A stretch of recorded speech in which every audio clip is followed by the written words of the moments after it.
In this special video, I'm going to show you 9 types of people you should never help. You'll be surprised by the last one. But before we begin, I want you to pay close attention to this story, as it will be crucial for understanding the great lesson in this video. Once upon a time, there was a scorpion that wanted to cross a river. He searched for a long time for someone who could help him get across. Finally, he found a frog passing by and asked for help. The scorpion said, "Please, dear frog, can you carry me to the other side of the river? I can't do it alone." The frog, naturally distrustful, replied, "And why should I help you? You know you could sting me." The scorpion, eager to cross, answered, "Don't worry. If I sting you, we will both die. I just want to cross the river." The frog, thinking her life was not in danger, agreed to help. So, the scorpion climbed onto her back, and they began to cross the river. However, in the middle of the river, the scorpion couldn't resist and stung the frog. The frog, shocked, asked as she was falling in her last moments of life, "Why did you do it? Now we will both die." The scorpion, with sadness in his eyes, replied, "I know, but it's my nature. I couldn't help it." This story teaches us that some people, just like the scorpion, cannot change their true nature, no matter how much help we offer them. Sometimes, we find ourselves helping those who not only fail to appreciate it, but like the scorpion, end up harming us. This lesson is crucial to understanding that there are people we should never help, no matter how much we want to. In our desire to help, we may ignore the warning signs and end up getting hurt. It's important to recognize people's attitudes and behaviors before investing our energy. Imagine your energy is like a battery. Some people recharge it, while others drain it faster than a phone with 100 apps open. Sound familiar? Well, today we're going to explore these energy vampires and why it's crucial to recognize them.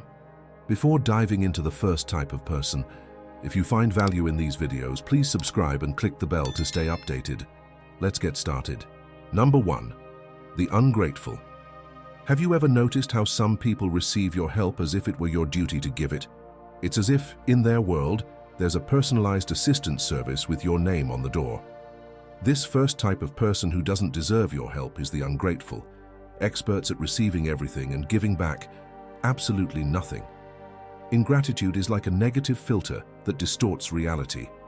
Imagine wearing glasses that only let you see what you lack and never what you have. Sounds absurd, right? Well, that's exactly how ungrateful people operate. Those with low self-esteem often struggle with this.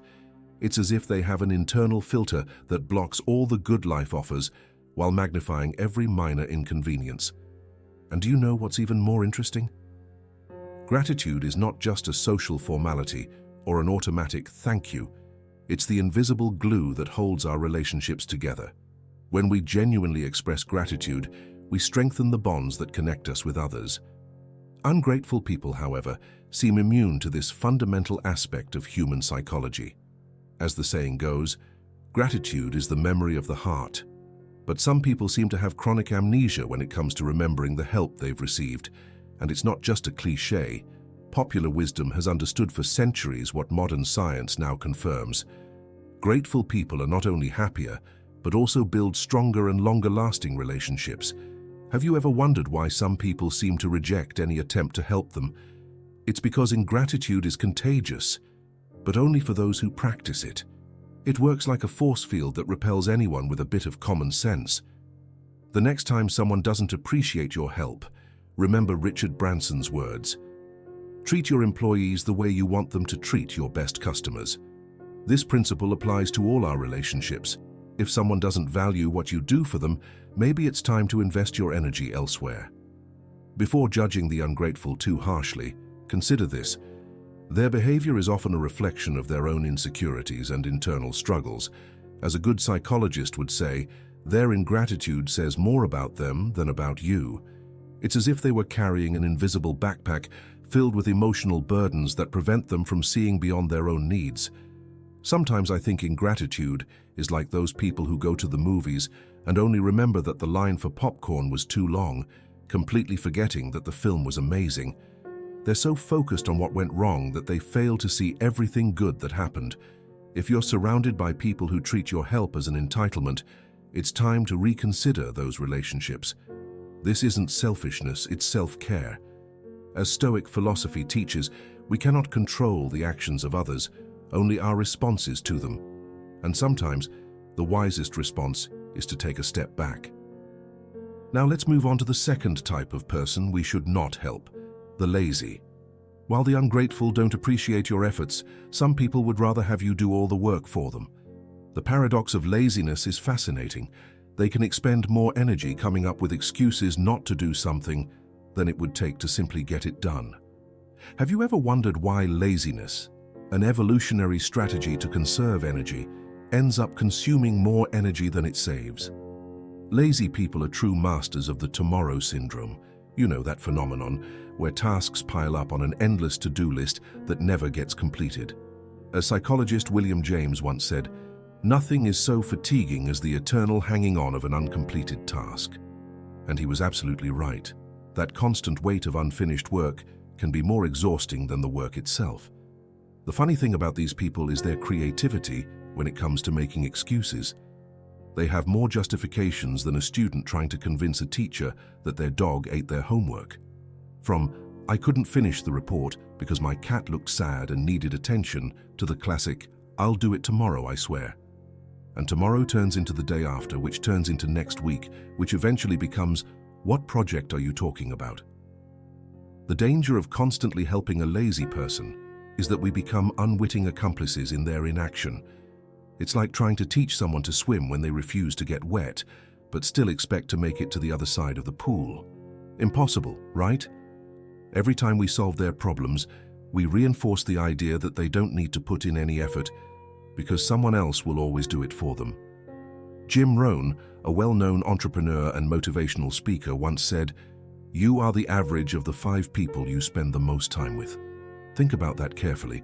If 4 out of those 5 people are lazy, what does that make you? Exactly. A living calculator doing averages while everyone else is resting. Being surrounded by lazy people can be as contagious as a yawn in a boring meeting. Little by little, without realizing it, you start adopting their habits, justifying procrastination, thinking that it's not a big deal to leave things for later. It's as if laziness were a virus that spreads through social proximity. Sometimes the best way to help someone is by not helping them at all. It sounds contradictory, but allowing a lazy person to face the consequences of their inaction may be the catalyst they need to change. It's like taking the training wheels off a bike. At first, there will be falls, but eventually, they'll learn to balance on their own. Of course, we must differentiate between laziness and more serious issues like depression or anxiety, which can also manifest as a lack of motivation. True laziness is a conscious choice to avoid effort, while these conditions are medical issues that require understanding and proper treatment. Number 3, the manipulators. Your grandmother probably taught you that helping others is a virtue, but what happens when that help becomes the ammunition they use against you? Manipulators are like magicians who distract you with one hand while emptying your emotional wallet with the other. And the worst part? You don't even realize it until it's too late. These emotional chess players plan every move with surgical precision. It's no coincidence that they know exactly what to say to make you feel guilty, insecure, or responsible for their problems. As psychologist Robert Cialdini once said, "The best defense against manipulation is knowledge." And he couldn't have been more right. Identifying their tactics is the first step in protecting yourself from their mind games. Has anyone ever told you something like, "Are you sure that's what happened? I think your memory is playing tricks on you"? If so, you may have been a victim of gaslighting, a technique used to make you doubt your own perception of reality. It's like they're trying to convince you that the earth is flat, except they do it with your emotions and memories. Manipulators are also sharpshooters when it comes to self-esteem. They throw seemingly innocent comments that are actually poisoned darts. "Oh, you're wearing that? Well, I guess if you're comfortable." Seems harmless, right? But in reality, it's a subtle way to undermine your confidence. They are so skilled that they could make you doubt your own name if they tried. These emotional chameleons change their personality faster than a teenager changes moods. Today, they're your best friend. Tomorrow, they're a helpless victim. They adapt to whatever they think you want to see, like that relative who only calls you when they need something. "Hey, dear nephew, how are you? By the way, do you know anything about computers? My laptop is acting up." Imagine your emotional well-being is a fortress. Manipulators are invaders trying to breach your defenses. They use tactics like emotional blackmail, excessive flattery, or even empty promises to get what they want. They're like those infomercial salesmen who convince you that you desperately need an electric potato peeler at 3 a.m. And what about those people who always have a crisis? Their life seems like a Venezuelan soap opera, where a new tragedy unfolds every single day. And, conveniently, these crises always require your attention, time, or money. If you don't rush to their rescue, you become the villain in their story. It's the emotional equivalent of a hostage situation, except they've got you hooked with Stockholm Syndrome. To protect yourself from these emotional pirates, it's crucial to set clear boundaries from the start. As the saying goes, foolish words deserve deaf ears. Don't be afraid to say no when something doesn't feel right. Remember, helping a manipulator is like giving them more ammunition for their arsenal. Before you know it, you'll be trapped in their web of deceit. Before we move on to the fourth type of person, if you're enjoying this video, don't forget to hit the like button and subscribe with the notification bell so you don't miss future content. And if you love this kind of wisdom as much as I do, leave a comment saying, "I love wisdom. Let's keep learning together and improving our lives." Number 4, the irresponsible yes. Those people who treat promises like fast food napkins. They use them and toss them away without a second thought. You definitely know someone like this. They say, "Yeah, I'll take care of it." And when the time comes, nothing. Not a single trace of them. If responsibility were a train, these people would always be at the wrong station, checking their watch and saying, "Oh, it already left." The problem with irresponsible people isn't just that they forget things, it's that their actions affect everyone around them. Not paying off a debt, breaking a commitment, leaving you hanging because time just slipped away. All of this creates chaos in the lives of others. And the worst part? When you call them out, they hit you with, "Oh, come on, don't make a big deal out of it." As if it were your fault for trusting them. The philosopher Aristotle said that habit shapes character. And it's true. When someone constantly dodges responsibility, it's not just an accident, it's who they are. Like those people who never respond to messages, but are somehow online liking memes at 3 a.m. The danger of irresponsible people is that if you surround yourself with them, sooner or later, they will drag you into their chaos. It's like getting on a boat with holes in it. No matter how hard you row, you're sinking with them. So, what can you do about irresponsible people? First of all, don't try to save them from their own existential laziness. If someone doesn't take their own commitments seriously, why would they take yours seriously? As Seneca wisely put it, "We cannot direct the wind, but we can adjust the sails." You can't change an irresponsible person, but you can make sure their mess doesn't become yours. That doesn't mean you have to cut ties with everyone left and right. Some irresponsible people just need boundaries. The key is to never expect more than they can give. If you know someone is always late, don't put them in charge of something important. If they make promises but their word is worth less than monopoly money, don't trust them blindly. And most importantly, learn to tell the difference between an irresponsible person and someone who just made a mistake. We all mess up sometimes, but the difference lies in who learns from their mistakes and who keeps repeating the same pattern over and over again. As Benjamin Franklin said, "Well done is better than well said." So, instead of wasting your time hoping that irresponsible people will change, surround yourself with people who actually do what they say. Your peace of mind will thank you. Number 5, chronic critics. If manipulators are emotional pirates, chronic critics are like those metal detectors on the beach, but instead of treasures, they only seek out your mistakes. The most paradoxical thing is that while they have a telescopic vision for your flaws, they seem completely blind to their own imperfections. How is it possible that they have such precision in pointing out what you do wrong, yet so little ability to offer solutions? Imagine this. You've just finished a project into which you've poured your heart, soul, and a couple of sleepless nights. The chronic critic arrives and in less than 3 seconds has already identified 17 mistakes you didn't even know existed. "It's okay, but you could have done better," is their favorite mantra, a phrase they use as if they hold the copyright to it. As the philosopher Epictetus said, men are not disturbed by events, but by the opinions they have about those events. And chronic critics certainly have opinions about absolutely everything. From how you fold your clothes to how you breathe, apparently even that you do wrong. The curious thing about these people is that they rarely offer constructive solutions. They are like sports commentators who have never set foot on a playing field but could write a 500-page manual on how every professional athlete should perform. They criticize your work, your clothes, your way of speaking, and even your most insignificant decisions. But when you ask them for a better alternative, they suddenly become masters of silence. The fundamental issue, as psychologist Carl Rogers pointed out, is that constant criticism without constructive proposals is a defense mechanism that protects the critic from facing their own insecurities. In other words, when someone spends their day pointing out your flaws, they are probably projecting their own fears and insecurities. And here's the interesting part. Helping a chronic critic is like trying to fill a bottomless barrel. No matter how much effort you put in, there will always be something to improve, some detail you overlooked, some imperfection that only their negativity-trained eye can detect. It is emotionally exhausting. When you offer them help, what you're really doing is feeding their need to feel superior.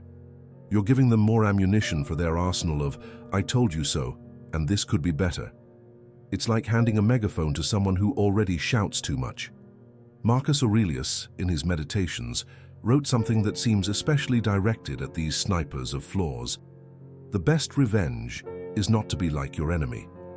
Instead of falling into the game of hypercriticism, keep your focus on building, not demolishing. To protect yourself from these experts in finding problems, it is essential to remember that their hypercriticism says more about them than about you. As Seneca suggested, peace of mind is achieved when we stop worrying about things beyond our power to change. And certainly the negative opinion of a chronic critic is one of those things not worth trying to change. Number 6. The Narcissists. Have you ever met someone who, instead of having a soul, seems to carry a full-length mirror? Welcome to the fascinating yet exhausting world of narcissists, those individuals who have turned self-love into a religion and their ego into the main altar. Dealing with a narcissist is like trying to fill the ocean with an eyedropper. No matter how much you give, it will never be enough. They always need more attention, more validation, and more recognition. To them, every conversation is a monologue disguised as a dialogue, and any success that isn't theirs is seen as a direct threat to their greatness. Identifying them is easier than you think. They are the people who, if attending a wedding, would find a way to make the toast about themselves. If you buy a new car, they're already telling the story of how they almost bought a better one. And if you share a concern, within 10 seconds, they have redirected the topic to their own problems, which of course are always bigger than yours. But here's the dangerous part. Narcissists don't just crave attention, they also manipulate. They can make you feel special, only to discard you the moment you are no longer useful to them. It's like landing the lead role in their play, only to realize that every act is about them. Now, how do you deal with these people without losing your patience or your sanity? As the philosopher Marcus Aurelius once said, "You have power over your mind, not outside events. Realize this, and you will find strength." The key is setting boundaries. You can't change a narcissist, but you can change how you interact with them. One useful technique is selective validation. If they show a hint of empathy, reinforce it subtly, but when they start their endless self-promotion, don't fuel it. Ignoring their constant need for admiration is like shutting off the tap to their emotional fuel. And here's an extra tip. Don't feel guilty for walking away. Remember, your energy is limited, and you don't have to waste it on someone who only knows how to take. As writer Oscar Wilde said, "Some bring happiness wherever they go, others whenever they go." If a narcissist in your life only brings exhaustion and frustration, it might be time to stop being their audience. At the end of the day, recognizing and managing narcissists not only helps you avoid being used, but it also strengthens your ability to set boundaries. And that, my friend, is a true act of self-love. Number 7. The chronic exploiters. If there's one type of person capable of draining your energy faster than a phone with 1% battery and no charger in sight, it's the chronic exploiter. These masters of take and never give have perfected the art of receiving without even considering giving something in return. In their world, life is a free buffet, and for some mysterious reason, you're the waiter on duty, always ready to cater to their demands. You'll recognize them easily because they always need something, and curiously, it's always urgent. It doesn't matter if it's a small favor or a monumental task, somehow they manage to make their problems your responsibility. And the best, or worst part, is that they do it so naturally that they don't even seem to notice they're abusing your goodwill. Just this time, they say, even though both of you know there will be a next time and another after that. They call you when they need something, but disappear when you might need them. They are experts at detecting generosity and exploiting others' kindness. The anthropologist Marcel Mauss extensively studied the concept of reciprocity in societies. He discovered that the exchange of gifts and favors is a universal constant in all human cultures. This exchange not only strengthens social bonds, but also establishes a balance of power. When someone constantly receives without giving, they break this fundamental balance and undermine social trust. Interestingly, these people have a special radar for detecting the generous, those who are always willing to say yes. They approach you precisely because they've identified your kindness as a weakness they can exploit. As psychologist Robert Cialdini points out in his book, Influence, exploiters use principles like reciprocity and commitment to manipulate others, but only in appearance. They promise to return favors they never will. Philosopher Ayn Rand, though controversial in many ways, was right when she said, "Unconditional altruism in human relationships is deeply destructive." Not because generosity is bad, but because without clear boundaries, it becomes an invitation for abuse. It's not about becoming selfish or never helping anyone. It's about setting clear boundaries and expecting reciprocity in your relationships. A true friendship or healthy relationship involves both giving and receiving. If you only give and never receive, you're not in a relationship, you're being used. As poet Ralph Waldo Emerson said, "The only way to have a friend is to be a friend." The chronic exploiters have never understood this fundamental principle. Number 8, the ones who never learn. You give them advice, help them out of problems, but weeks or months later, they're in exactly the same situation, asking for exactly the same help. It's like watching a movie on loop. Same problems, same excuses, same promises that this time will be different. But it never is because they haven't integrated the lessons that their experiences should have taught them. Neuroscientist David Eagleman explains that learning happens when our brain recognizes discrepancies between what we expected and what actually happened. This prediction error is crucial for modifying our future behavior. But some people seem immune to this natural process, repeating the same mistakes over and over without updating their mental models. These people confuse support with rescue. They don't seek tools to solve their problems. They seek someone to solve them for them, time and time again. They don't want to learn to fish. They want you to always give them a fish, preferably already cooked and served. Psychologist Philip Zimbardo talks about present hedonistic thinking, a temporal orientation in which some people live exclusively for the moment without considering the future consequences of their actions. This mindset prevents them from learning from their past mistakes or planning to avoid future problems. Pedro always borrowed money to pay urgent debts. His bills, his rent, his taxes. They always seemed to catch him by surprise, as if they were unpredictable events and not recurring expenses anyone should anticipate. His friends helped him, convinced it was just a bad streak, that Pedro was going through tough times. But Pedro never changed his spending habits, never sought to increase his income, never learned to manage his money. He just looked for the next rescue while continuing to spend on luxuries he couldn't afford. As philosopher George Santayana said, "Those who cannot remember the past are condemned to repeat it." Helping someone who never learns is not generosity. It's allowing them to remain stuck. It's like giving painkillers to someone with a chronic infection. You relieve the symptom, but ignore the underlying cause. Sometimes true help involves letting people face the consequences of their actions so they can finally grow. As Carl Jung noted, the shoe that fits one foot pinches another. There is no recipe for life that fits all cases. Some people need to learn through the pain of their own mistakes, not through your constant rescues. The ninth type of person we shouldn't help, the envious. Imagine you just won the lottery. Who would you tell first? Before you start thinking, let me share an interesting fact. According to a study from Harvard University, 70% of lottery winners see their personal relationships deteriorate after their win.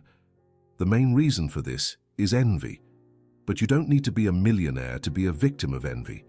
From a small promotion at work to a significant personal achievement, anything like that can stir frustration and resentment in those who haven't reached the same milestones. The envious aren't always easy to identify, as their resentment can disguise itself in forced smiles or seemingly harmless comments. Psychologist Elaine Hatfield, an expert on emotions, explains that envy arises when we see someone receive something we feel should have been ours. It's like the world is a giant cake, and when someone takes a larger slice, we feel that what was meant for us has been stolen. Now, can envy be positive? At first glance it sounds strange, but in moderate doses it can be a driving force for improvement. A clear example is Chef Gordon Ramsay, who has said that competition and healthy envy have driven him to perfect his skill and stay the best at what he does. Instead of letting it consume him, he used that energy to move forward. The key is in how we handle envy, both our own and others. And here's a piece of advice you might not expect. Keep your achievements and aspirations private until you've accomplished them. In an era where we share every step on social media, it might seem odd, but studies show that when we share our goals before achieving them, our brains experience a small satisfaction that lowers our motivation. In other words, if you don't want others' envy to affect you, keep a low profile until you've reached your goal. Science backs this up. According to a study from the University of California, people who keep their goals private are 65% more likely to achieve them. Curious, right? The more you talk about what you want, the harder it becomes to reach it. We're not just facing our own mind when we talk about our plans, we're also opening the door for others to pass judgment. As Shakespeare wisely said, envy is the act of counting the blessings of others rather than your own. Imagine multiplying that feeling for every person you tell your goals to. The result can be much more negative than it seems. So how should you act? It's not about hiding and silencing all our achievements. The key is knowing with whom to share them. Jeff Bezos, the founder of Amazon, has a clear rule. Don't share your plans with those who have no genuine interest in your success. Keep your circle of trust small and surround yourself with people who truly support you. Think of your dreams as a work of art you're creating. You wouldn't show it to just anyone, would you? Only to those who truly appreciate your effort and can help you perfect it. And if you choose to share your achievements, do so in a way that inspires support, not competition. Instead of saying, "I just opened a business," you could say, "I'm taking my first steps with a new project and I'm excited about everything I'm learning." This small change in your approach can have a big impact on how others perceive your words. Finally, remember that envy rarely has anything to do with you. Rather, it reflects the insecurities of others. As psychologist Albert Ellis said, envy is the most destructive emotion. It feeds on personal dissatisfaction. So, the next time you notice an envious look, don't take it personally. It's just a sign that you're moving forward while others are still caught in their own process. Keep going. You're on the right track. After seeing these 9 types of people, you've probably realized something. Not everyone deserves your help, and this doesn't mean we should become cold or indifferent, but rather, we need to be more conscious of where and in whom we invest our energy. Helping is a noble act, but when given without limits, reciprocity, or discernment, it can become a source of exhaustion and frustration. You can't save someone who doesn't want to be saved, nor can you fill others' cups if your own is empty. As Carl Jung wisely said, you can't awaken someone who pretends to be asleep. Throughout this video, we've analyzed different profiles: the ingrates, the manipulators, the exploiters, the envious, And maybe you've recognized some of these situations. Perhaps you've realized that at some point you gave too much to someone who only knew how to receive. But here's the key. Setting boundaries is not selfishness, it's self-love. It's not about stopping helping, but doing it intelligently. As Rumi said, sell your cleverness and buy bewilderment. Sometimes the wisest thing is to accept that some people, like the scorpion in our fable, will never change their nature no matter how hard you try to help them. So reserve your help for those who truly value it. Help those who are willing to help themselves, those who respect your effort, and those who see your kindness as a gift, not a right. Now tell me, have you encountered any of these people in your life? Have you been a victim of these behaviors? Or perhaps, have you recognized some of these patterns in yourself? Let me know in the comments. If this reflection has been helpful, comment "I love myself" and share this video with someone who needs it. Don't forget to like, subscribe, and turn on notifications for more content like this in the future. Now, watch this video to keep diving into human psychology and Stoicism, two powerful tools to improve your life and better understand your emotions.